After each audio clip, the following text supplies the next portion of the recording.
Hercules, the formidable son of Zeus, had earned acclaim as a heroic figure since his youth. However, fate had more significant challenges in store for him.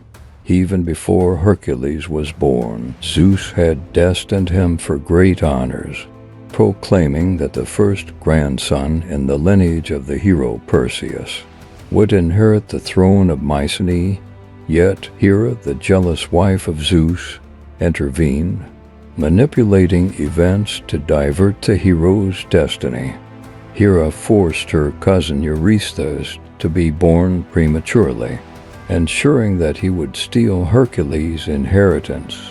Consequently, Hercules became subject to King Eurystheus, who, fearing the hero's growing power and reputation, assigned him arduous tasks. Initially obedient, Hercules eventually questioned the legitimacy of his cousin's authority.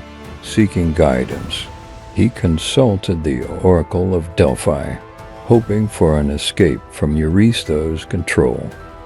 The oracle revealed that for each labor Hercules accomplished, the power held by Eurystheus would diminish.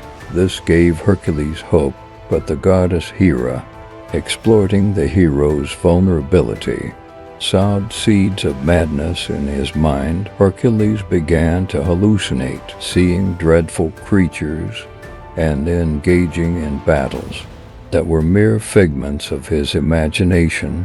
When he regained sanity, he discovered the tragic consequences: his hands stained with blood, his wife Megara and their children dead. Consumed by guilt and grief, Hercules withdrew to distant lands. Engulfed in depression, over time, he decided to return to Mycenae, seeking redemption for the terrible sins committed against his family. Hercules, under the dominion of Eurystheus, faced his first labor to slay the Nemean lion. This formidable creature, said to be the offspring of monstrous parentage, terrorized the region of Argos. Its hide was rumored to be impervious to traditional weapons. Armed with his bow, arrow, and a powerful club, Hercules embarked on the quest. After a relentless search in the forests of Nemea, Hercules located the lion's lair. The ensuing battle was fierce, with the lion's claws and Hercules' mighty blows colliding. Realizing that conventional weapons were futile, Hercules engaged in a melee with the lion. Despite enduring excruciating wounds, Hercules managed to choke the Nemean lion, ultimately ripping off its impervious hide. Upon returning to Mycenae, Eurystheus, fearing for his life, hid inside a metal barrel as Hercules, adorned with the lion's skin, completed his first labor. For his second labor, Hercules faced the Lernaean Hydra, a monstrous creature residing in the swamp of Lerna. This multi-headed serpent, offspring of Typhon and Echidna, posed a formidable challenge. With the assistance of his nephew and a clever strategy, Hercules managed to defeat the Hydra. Eurystheus, frustrated by Hercules' victories, assigned him the task of capturing the elusive Cyrenaean hind and the Erymanthian boar alive. Despite the challenges, Hercules succeeded, capturing the hind by shooting it with an arrow and exhausting the boar in the snowy terrain. Eurystheus, anticipating failure, was surprised by Hercules' success. In a degrading task meant to humiliate Hercules, Eurystheus ordered him to clean the Augean stables in a single day. Despite the enormous amount of accumulated manure, Hercules, using his strength and intelligence, diverted the river Alpheus to cleanse the stables swiftly. This labor showcased Hercules' humility and dedication to purifying himself from sins.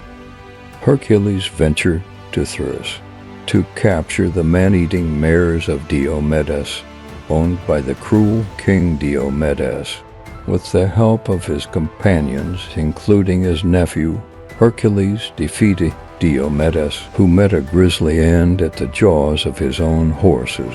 The mares were taken back to Mycenae and consecrated in honor of Hera. Eurystheus, influenced by his daughter, demanded the belt of Hippolyta, the Amazonian queen, despite initial diplomatic negotiations.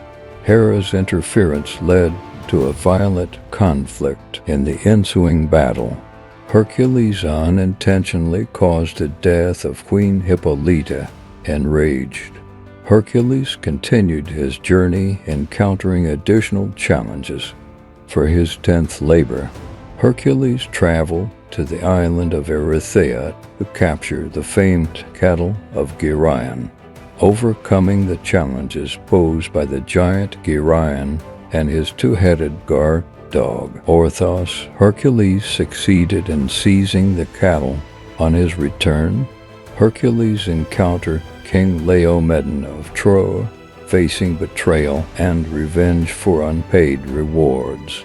Eurystheus, dissatisfied with the reward Hercules received from Troy, ordered him to fetch the mares of Diomedes once more. Hercules accomplished the task again, only to face betrayal from King Laomedon. In response, Hercules gathered an army, overthrew Laomedon, and installed Prince Phyleus as the rightful ruler.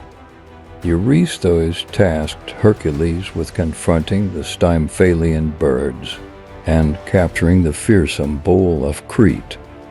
With the help of Athena, Hercules devised a plan to defeat the birds using a metallic instrument. Subsequently, he captured the bull of Crete and presented it to Eurystheus, marking the end of his 11th labor. For his final labor, Hercules descended into the realm of the dead to capture Cerberus, the three-headed dog guarding the underworld, initiating into the Eleusinian mysteries. Hercules faced various challenges, including encountering his friend Theseus. After a fierce battle, Hercules subdued Cerberus and presented it to a terrified Eurystheus. Despite his numerous trials and challenges, Hercules emerged victorious, earning the admiration of the people. His feats had transformed him into a legendary hero, and with the completion of his labors, he had secured his place in myth and history.